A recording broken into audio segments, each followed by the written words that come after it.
ಒಬ್ಬ ಕಾಫಿಯ robusta coffee ಹೌದು. ನಿಮ್ಗೆ ಇಳುವರಿ ಮೇಲೆ ಏನ್ ಅನ್ಸುತ್ತೆ? ಇಳುವರಿ ಮತ್ತೆ ಇಲ್ಲಿವರೆಗೆ ಯಾವತ್ತು ಜಾಸ್ತಿ ಬಂದಿಲ್ಲ, ಬಟ್ ಸಸ್ಟೈನ್ ಆಗಿದೆ, ಸಸ್ಟೈನಬಲ್ ಈಲ್ಡ್ ಬರ್ತಾ ಇದೆ. ಅಂದ್ರೆ ಒಂದು ಅಂದಾಜು ಎಕರೆಗೆ ಎಷ್ಟು ಒಂದು ಅಂತ ಎಕರೆಗೆ ಒಂದು 15 ಬ್ಯಾಗ್ಸ್ ಪರ್ ಏಕರ್, ಅಂದ್ರೆ ಒಂದು ಬ್ಯಾಗ್ಸ್ ಆಫ್ ಕ್ವಾರ್ಟರ್ ಟನ್ ಗಿಂತ ಸ್ವಲ್ಪ ಜಾಸ್ತಿ, ಅಂದ್ರೆ 0.3 ಟನ್ಸ್ 0.3 ಟನ್ಸ್ ಪರ್ ಏಕರ್ ಸಿಕ್ಕಿದೆ ನಿಮಗೆ. ಜೊತೆಗೆ ಇದು ನೋಡಿದ್ರೆ ನೀವು ಕೆಲವು ಮರಗಳ ಮೇಲೆ ಇದು ಪೆಪ್ಪರ್ ಬಳ್ಳಿಯನ್ನ ಕೂಡ ಹಬ್ಸಿದ್ವಿ. ಒಂದು ನೀಲಗಿರಿ ಮರದ ಮೇಲೂ ಕೆಲವು ನೀಲಗಿರಿ ಮರದ ಮೇಲೂ ಇದೆ. ಹೌದು, ಇದು ಓಕೆನಾ? ಅದಕ್ಕೇನಾದ್ರು ಬರೀ ನೀಲಗಿರಿ ಮರದ ಮೇಲೆ ಮಾತ್ರ ಇದೆ ಇದು.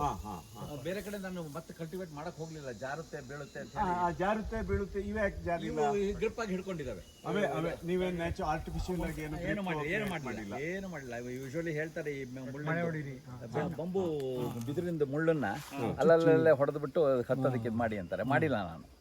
ನೋಡಿ ಮೋಹನ್ ಅವರೇ, ಇದು ಹಾಸನ ಜಿಲ್ಲೆಯ ಆಲೂರು ತಾಲೂಕಿನ ಸರ್ವೆ ನಂಬರ್ ಹೊಸಕೋಟೆ ಹೋಬಳಿ ಹೆಮ್ಮಿಗೆ ಗ್ರಾಮ, ಕೆಂಚಮ್ಮನಹೊಸಕೋಟೆ ಹುಬ್ಳಿ ಹೆಮ್ಮಿಗೆ ಗ್ರಾಮದಲ್ಲಿ ನಾವು ಇವತ್ತು ನೋಡ್ತಾ ಇದೀವಿ. ಆಲ್ಮೋಸ್ಟ್ ಇದು ಮಲ್ನಾಡು ಏರಿಯಾ, ಮಲ್ನಾಡು, ಸೆಮಿ ಮಲ್ನಾಡಿಂದ ಮಲ್ನಾಡೆ ಅಂತ ಹೇಳ್ಬೋದು ಅಲ್ವಾ? 60ರಿಂದ ಈಗ ಕೆಲವರೆಲ್ಲ ಹೇಳ್ತಾರೆ ನೀಲಗಿರಿ ಕೆಳಗಡೆ ಏನೂ ಬೆಳೆಯೋದಿಲ್ಲ, ಅದು ಭೂಮಿಲಿ ಇರೋದೆಲ್ಲವನ್ನೂ ಹೀರ್ಕೊಂಡು ಬಿಡ್ತದೆ, ಬರಡು ಮಾಡಿಬಿಡ್ತದೆ ಅಂತ ಹೇಳಿ.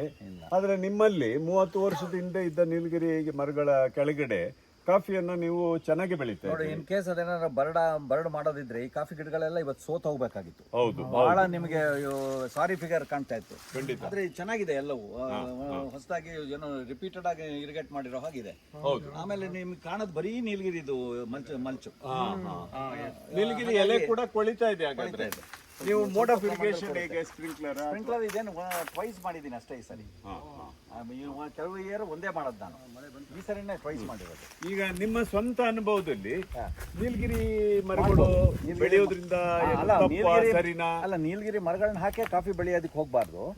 ಇನ್ ಕೇಸ್ ನೀಲಗಿರಿ ಪ್ಲಾಟ್ ಏನಾರು ಇದ್ರೆ ಕಾಫಿ ನೀವೇನಾರು ಬೆಳೆ ಹಾಕ್ಬೇಕು ಅಂತಂದ್ರೆ ಕಾಫಿ ಹಾಕ್ಬೋದು. ಅಡಿಕೆ ಗಿಡಕ್ಕೆ ಹಾಕೋಕ್ಕಿಂತ ಕಾಫಿ ಹಾಕ್ಬೋದು.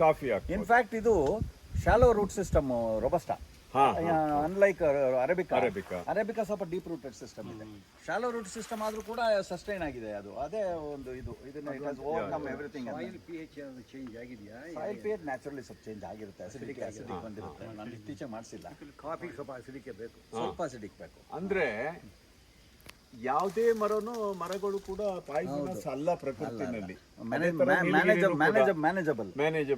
ಈಗ ಆಸ್ಟ್ರೇಲಿಯಾದಲ್ಲಿ 600 ವಿವಿಧ ಜಾತಿಯ ನೀಲಗಿರಿ ಮರಗಳ ಜಾತಿಯ ಪ್ರಭೇದಗಳೇ ಇವೆ ಅಂತ ಹೇಳ್ತಾರೆ. ಸೊ ಹಾಗಾಗಿ ನೀಲಗಿರಿನ ಸುಮ್ಮನೆ ಡಿಸ್ಕರೇಜ್ ಮಾಡೋದು ಇಲ್ಲ.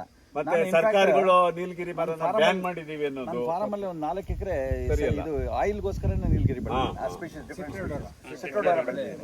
ಇಲ್ಲೇನಾದ್ರೂ ಸಿಟ್ರಿಡೋರ ಮರ ಇದೆಯಲ್ಲ? ಹೈಬ್ರಿಡ್ ಇಲ್ಲೆಲ್ಲ ಪೂರ್ತಿ ನ್ಯಾಚುರಲ್, ನಮ್ಮ ಓಲ್ಡ್ ಟ್ರೆಡಿಷನಲ್ ಹೈಬ್ರಿಡ್.